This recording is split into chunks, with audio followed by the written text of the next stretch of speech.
تمام.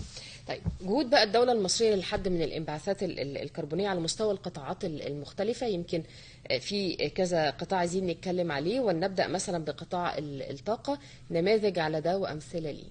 تمام يا فندم.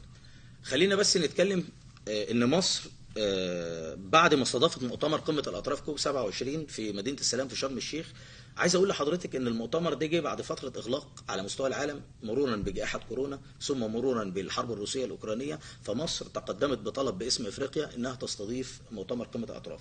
مصر من خلال المؤتمر ده واستضافتها باستضافه هذا المؤتمر، مصر طلعت بمكاسب كبيره جدا. اولها انها جابت حزمه مشروعات اقتصاديه لازاله الاثار السلبيه للتغيرات المناخيه عن قاره افريقيا.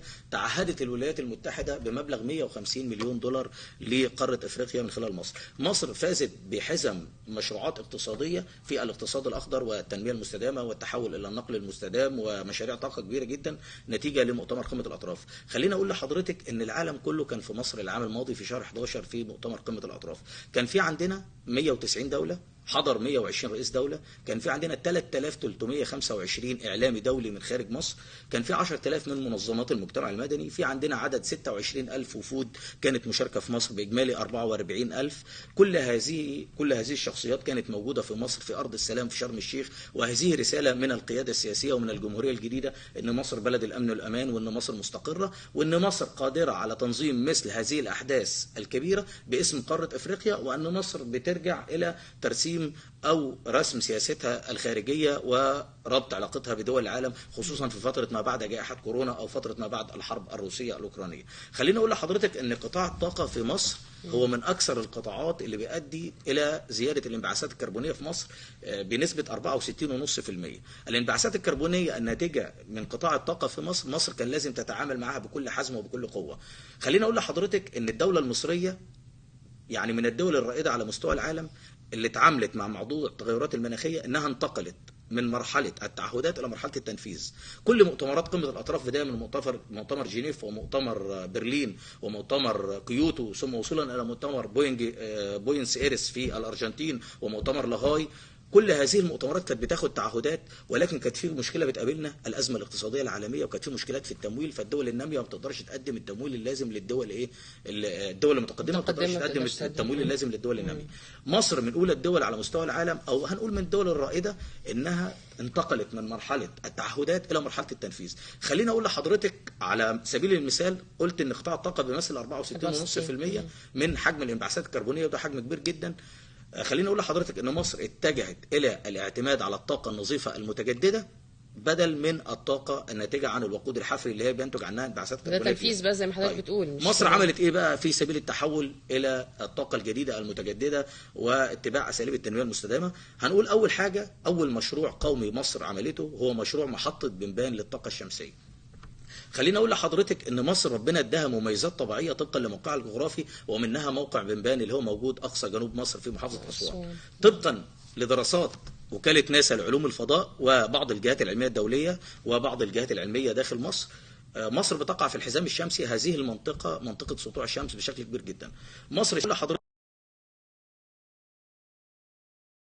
ان تم وضع 6 ملايين خلايا طاقة شمسية في منطقة بنبان بإجمالي محطات 40 محطة.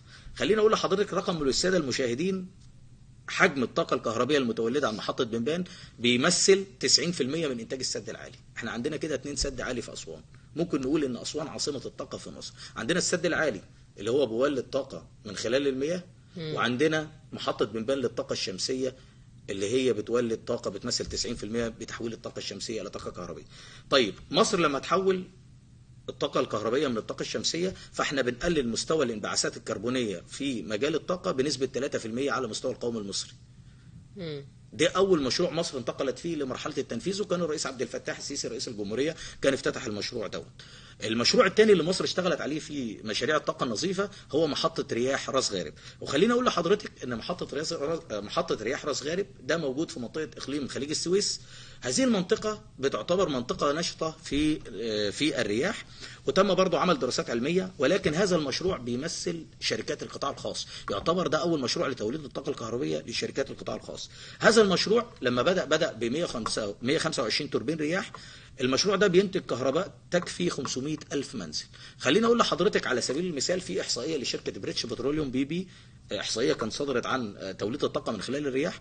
مصر رقم 2 على مستوى إفريقيا في توليد الطاقة الكهربائية من خلال الرياح، ورقم 1 على مستوى الدول العربية بمحطة رياح راس غارب.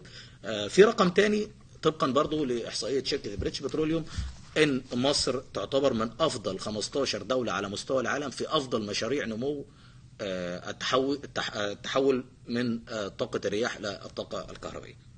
جميل. يبقى نقدر ان احنا بالمثالين دول اللي هو محطه بنبان للطاقه الشمسيه ومحطه رياح راس غارب، احنا بنقول مصر بتتجه الى الطاقه النظيفه قليله الانبعاثات الكربونيه من اجل الحفاظ على البيئه، وهذا هو ما يحتاجه المجتمع الدولي من اجل الحفاظ على كوكب الارض. احنا بنستخدم طاقه متجدده، طاقه نظيفه، طاقه قليله الانبعاثات الكربونيه، وهنقلل الاعتماد على المشتقات البتروليه والمشتقات النفطيه زي البنزين والسولار والمازوت والفحم الحجري وباقي مشتقات الوقود الاحفوري الغير متجدد.